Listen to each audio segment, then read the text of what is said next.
Have y'all seen this yet?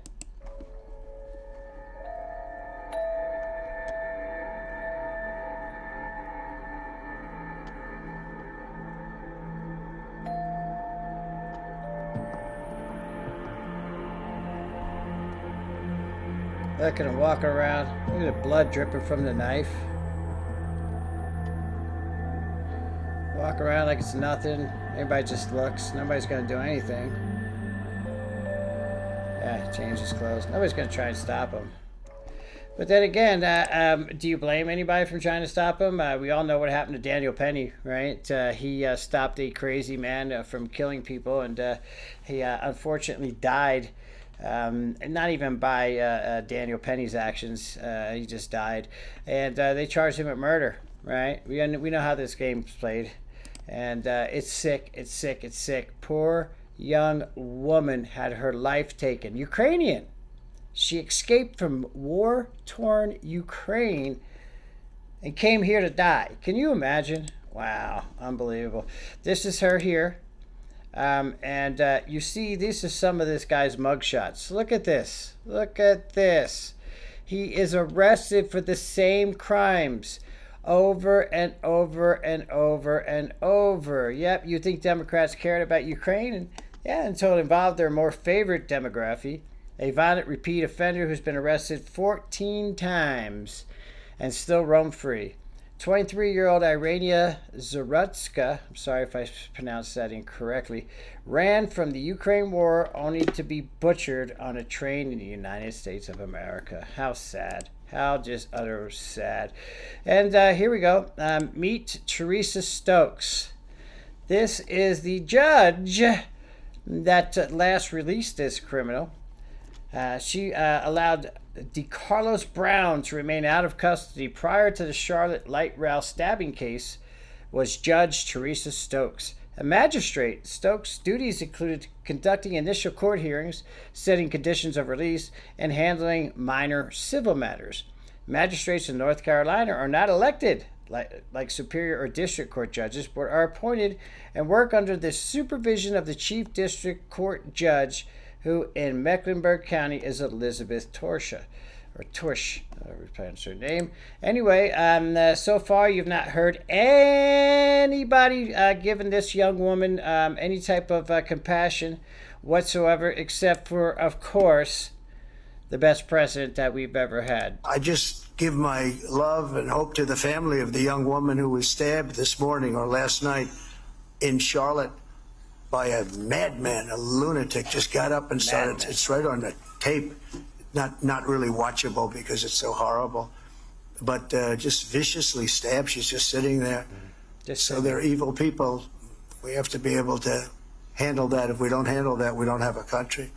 And that's it right there. We have to be able to handle that, or we do not have a country. That is absolutely correct.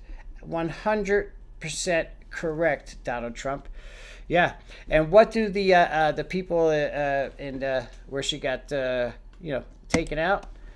What did I say? Show compassion for the man who stabbed Ukrainian refugee, says Democratic mayor. Vi Lyles faces calls to resign after focusing on alleged murderer's history of mental health problems. Yeah, that's right. That's right. Zero, and I mean a zero compassion, zero news coverage, zero stories, no CNN, no MSNBC, CBS, ABC, nothing on nothing. And we know why. Because it does not fit their narrative. Yeah, and here is the piece of shit, and I'm sorry, but that's what she is.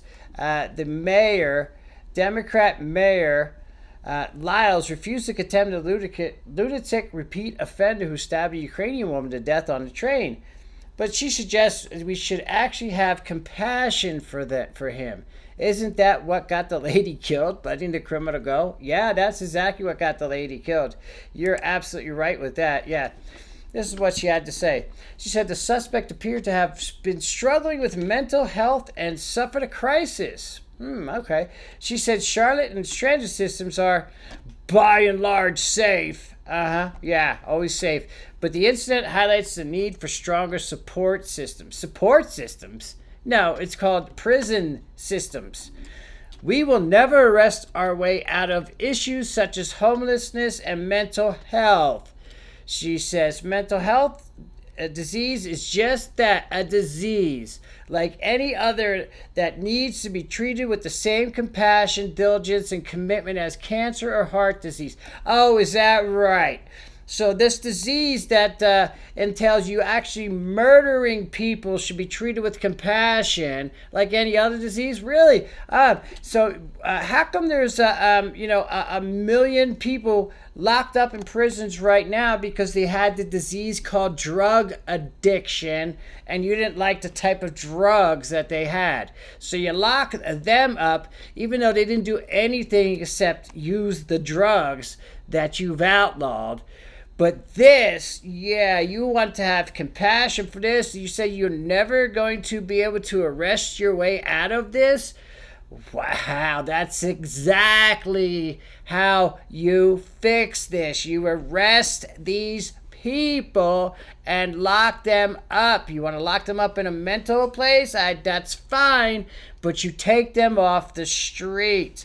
She goes on to say that people living on the streets are more often the victims of crime than the perpetrators, and she's committed to working with county officials, healthcare providers, and community leaders to improve services for the murderers, not for American citizens or the victims. This is what's wrong with our country right here.